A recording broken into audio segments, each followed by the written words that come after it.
इनको बता के बैठा था ये कैसी बंदूक है ये शहीद और गाजियों का रोड है। इस पे चलने वाले शहीद और गाजी कराते हैं। ये कैसी बंदूक ले आए उसी अचान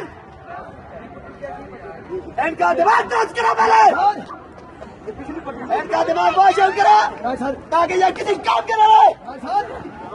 इनको सलाम जवाब चला के जाओ